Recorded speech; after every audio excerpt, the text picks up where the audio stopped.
Welcome to the Ultimate Deck Show. We are here live at the International Builders Show in Las Vegas.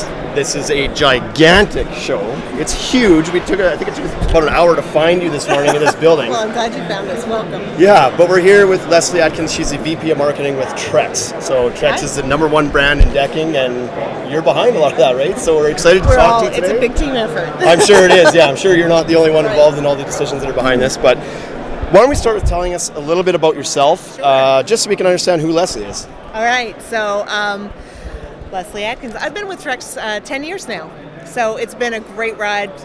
Been involved with the launches of Transcend, and for the past 10 years, all the product launches we've been doing and all the marketing and branding as well. It's been a great job, but to get here, it was a bit of a weird path. Before this, I worked for a cell phone company for tweens.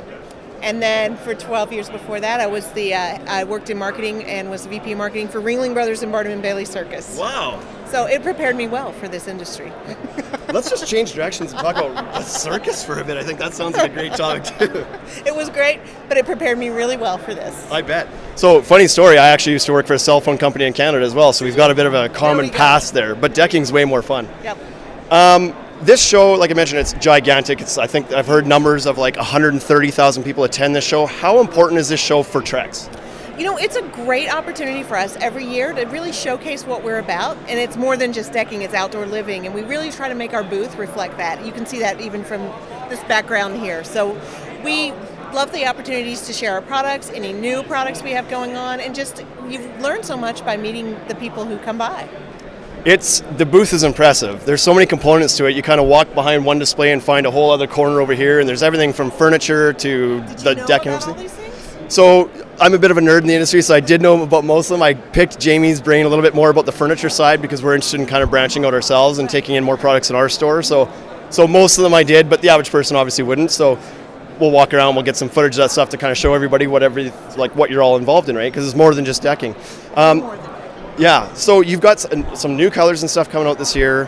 What's the big picture plan for Trex in 2019? 2019 we're very excited about because we are launching sort of a revamp of our Trex Enhanced product lines. And what we looked at is Trex Transcend has been the sort of premium brand of decking throughout the industry for the past 10 years. But we see a real opportunity going forward for people who are still building with wood. Why would you still build with wood? And so that's what these Trex Enhanced deck lines are meant for. We're trying to narrow the gap, the cost differential between wood and Trex, because right now we know from our own research, a lot of consumers say, I prefer the look of wood. And you're like, do you really? How can you prefer the look of wood? You like splinters and rotting and warping, and you like getting out there and using chemicals to maintain it every year. And what it really comes down to is that they think they can't afford Trex, and we're trying to bust that myth going forward. Yeah, we like when people say we like the look of wood.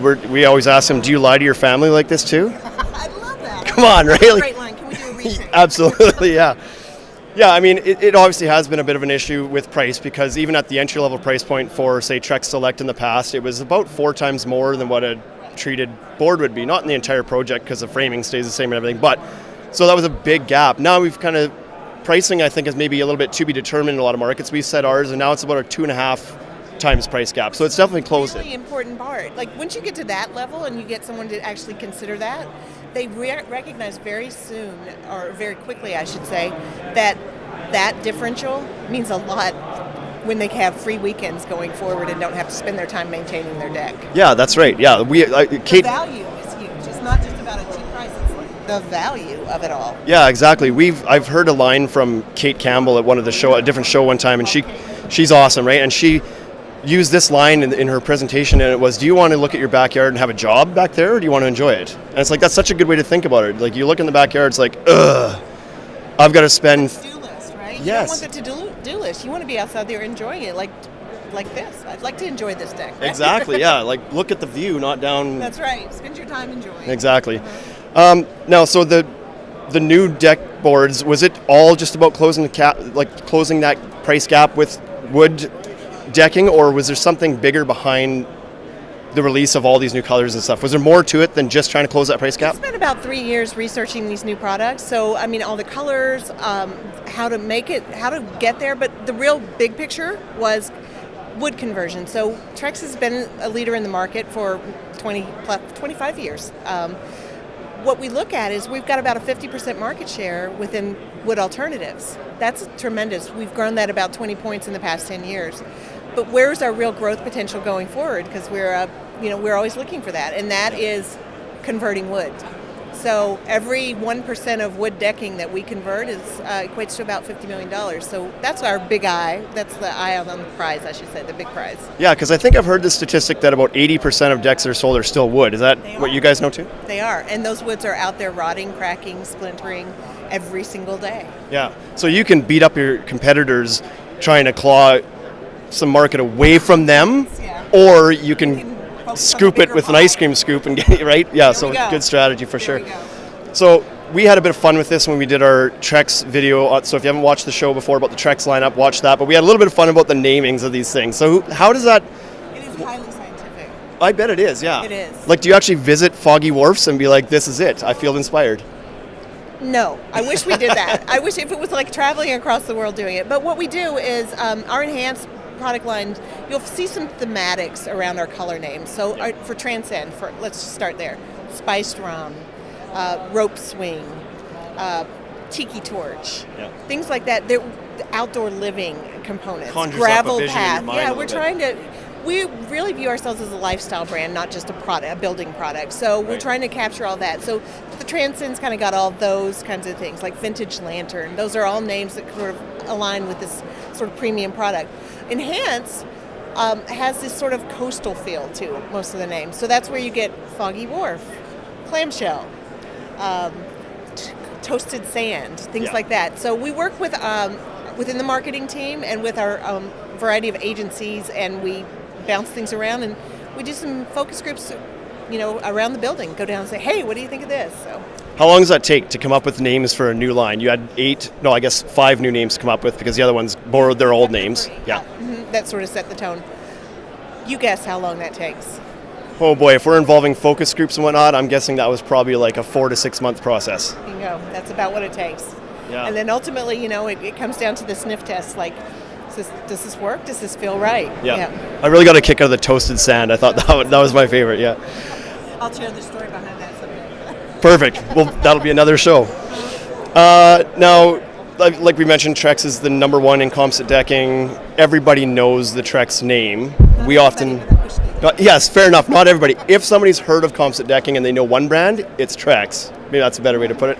What sets you guys apart from the other brands out there? Because there are a lot of brands. You have a few main big competitors, but there's 100 smaller little guys too. What makes Trex different? How do you set yourself apart? I think a couple of different ways. Obviously, we were the pioneer of this industry ourselves and basically created it. Being green is in our DNA. All of our decking is 95% recycled. We're the largest plastic film recycler in North America. That's great. So those are all great things that make you feel really good about working with Trex. But I think what we hope that this booth shows you is that Trex is not just decking. We're way more than decking, and it's about outdoor living, and it's about a lifestyle. And so we've really pressed ourselves in the recent past to think through, like, what are all the components we have? Pergolas and furniture and drainage systems and lighting and a variety of railings. So we're really trying to be, if for outdoor living, Trex would be the product to come to, or the company to come to, because we've thought about it very holistically. Yeah, that's awesome. Yeah, like we said, I'll shoot some footage of everything that's here because people probably don't understand how... I still run into it. Like, I had no idea you had Trex outdoor furniture. Yeah, exactly, right? So We still got some work to do. Yeah, so speaking of work to do, what do you find your biggest challenges are as the VP of marketing for the number one brand in the market? What are your challenges? But it's full of challenges. How do we continue to grow? How do we continue to push ourselves to find new things like doing podcasts to get the word out to people? All the digital side and the social media, just being able to keep up with the proliferation of social media and all the ways we could do that. Product innovations, we want to make sure we're always out there leading. Our tagline is engineering what's next in outdoor living, and making that come true constantly is the biggest challenge I have. For sure, and like the social media is changing faster than we can even keep up with it, right? I know we just did that podcast with Bobby Parks, who was amazing. He's great. And I know he sent me a message after. He's like, sorry, Shane, I'm just not up in this stuff. I don't really know how this stuff works. And I was like, Bobby, 8 months ago, I didn't know what it was either. We're all learning, right? Following Bobby on Instagram. I do, yeah. I love the driving down the road in the truck. Yeah. So, I mean, things as simple as that. Yeah, exactly. He's a great guy and like a wealth of knowledge for anybody in the industry, right? So, so we know that Trex does a lot of things right. What are some things in your mind that Trex needs to work on? What are some improvements that you guys are kind of trying to do? Not that you're bad at necessarily, but just like things that you want to improve on. It's hard to be great at everything at once. Exactly. And so we certainly, I think, have a very candid view of where our weaknesses are. So you can probably track that by where we're making investments. So one of those is in the channel marketing team. So we know that we have a very strong brand overall, and we have a lot of great advertising at the national level. We've got a great website. But when you get down to the local level, which is where people live, eat, and breathe, what does Trex look like and feel like? Is that experience aligned from the national down to the local? So we are investing in a channel marketing team that's going to work with all of our dealers to make sure that the experience you have with Trex is the same, whether it's, the premium experience you have goes from, what you see in the ads, what you see on the Trex website and the literature, all the way down to what you experience in a dealer showroom or with a contractor. Sure. So walking around this place is mind-boggling to see some of the displays that are out there. Around, right? Your feet are. So just getting here, I haven't really walked around much. I've been to this show once before in Orlando, and that's the first time I'd been, and it was just, oh my God, it's huge. But there are some brands out there that like I don't even understand. It's like you go to like the Kohler booth and it's like, well, these guys sell taps, but look at this booth. You know what I mean? They do it. Unbelievable. Very, very well. And the amount of money that would be involved is mind-boggling. As a marketer, I'm always like, oh, that would be awesome. I asked that exact question to Wade on the way here. I was like, how much money do you think is put into this from the vendor standpoint? Everybody's booths are, if you tallied up the total investment from the vendors that are at the show, I can't even fathom what that number might be. It's a third world economy. Exactly. I bet it is. So, let's talk about some non-competing brands, like not in the decking market, but is there a company out there that's just really killing it nowadays on whether it's social media or just, they're kind of getting their name out there that you kind of admire and kind of follow? Well, I wouldn't necessarily say it's an emerging company, but, a company that we greatly admire and keep our eyes on because we think they do very innovative and very thoughtful branding is a company like Patagonia, right? Outdoor is also with them. That is their thing. And they have a very strong, keen sense of who they are, and it comes through in everything they do. So, and they have a strong appreciation for being green. So that's a big one we love to focus with. Yeah, exactly. Mm-hmm. Now, this is a bit of a funny setup here. And I don't know how intentional this was, what happened here, but somehow you are 8 feet away from the AZEC booth, and you guys are that's your biggest. Yeah, how about that? That's your biggest competitor, I assume. Like with composite or within the category. What's the relationship like with your other competitors, with the AZECs and the Fibrons and the other guys out there? Is it kind of like when you see each other in the hallway, is it like friendly ribbing or is it like eyes straightforward? I think it probably varies a bit. I will tell you this. Fibron, the woman who was running marketing at Fibron, is the one who hired me at Trex 10 years ago. Oh, so wow. In some ways it can be somewhat incestuous. Yeah. I don't know if she's still at Fibron at this moment, but so that can be very friendly. I mean, a healthy competition. But as I think I've relayed earlier, we're less focused on what our competitors are doing and more focused on where's the big growth and where's the opportunities for us in the future. For sure, yeah. Mm-hmm. I mean, that's smart advice for anybody running a business is don't be too obsessed with your competitors. Yeah, you can be better than you were yesterday. Very focused on that, and then you find yourselves like reacting to somebody else, and that's not what Trex does. We're trying to lead. Yeah. So you've got what seems to me to be a sizable budget in this category. Trex spends a lot of dollars out there. You see them everywhere. Are you comfortable sharing kind of how you guys split those dollars up? I don't need to know exact numbers, but it's like how much effort are you putting into, say, TV versus social media versus outdoor versus whatever? Well, I don't think I'm comfortable sharing like a breakdown, but I'll tell you this. If you looked at where Trex was when I started here, it might have been 90% print ads, 10% digital, no TV. Yeah. We have learned over the course of the years that TV is, you've been hearing that TV's dead. TV advertising is dead. I can assure you, run a TV ad and watch what happens to your website. You'll see exactly that TV is not dead. But we found this coupling TV and digital is a really great way of approaching the market. So that represents probably 90% of our budget today and 10% as print. Right, okay. So it's kind of flip-flopped. There's still for sure value in the traditional medias, right? It's like it's very, very on trend to say like, oh, social media is alive and radio and TV are dead and everything else is dead, but they're still effective for the right. I think it's how it all works works together is Exactly. really critical. Yeah, for sure. Okay, so that's kind of the end of the serious questions I had for you. No sweat, right? You must have a Trex branded towel that you guys do or something? No, I wish I did.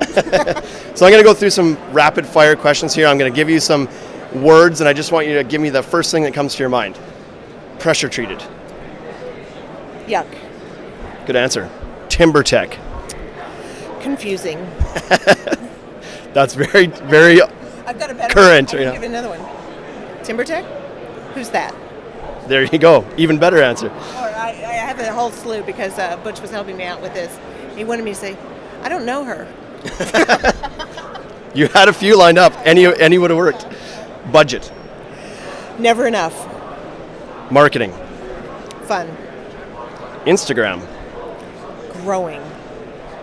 Is that, to step away from that, do you think Instagram is the big social media right now? Do you feel like that's the one that's At the moment I would say that, it would be false. Next because thing. That's changing. But I think it's one of the more compelling ones right now for us. It's Yeah. great as a visual forum, and I think you see a lot less of sort of negativity going on there. That's right, yeah. And for us, we loved attending these shows because of that Instagram community. We meet up, like all the people we know here, we met through Instagram, right? And now these have just become these mingling, networking events. It's awesome. I love it. Summer. Can't wait. Canada. Friendly. The ultimate deck shop. Pioneers. Beautiful. Leslie, thanks so much for taking the time Thank with you. us today. This has been Appreciate amazing. I know you're busy. You have a very tight so are schedule, you so guys. thanks for squeezing us in. We appreciate it. Wear If your you- comfortable shoes when you come. That's right. I knew that because I'd been here before. Wade didn't. I told him on the way in, I was like, you made a mistake with what you wore for shoots today. Exactly. Live from IBS 2019 in Las Vegas. We're here at the Trex booth.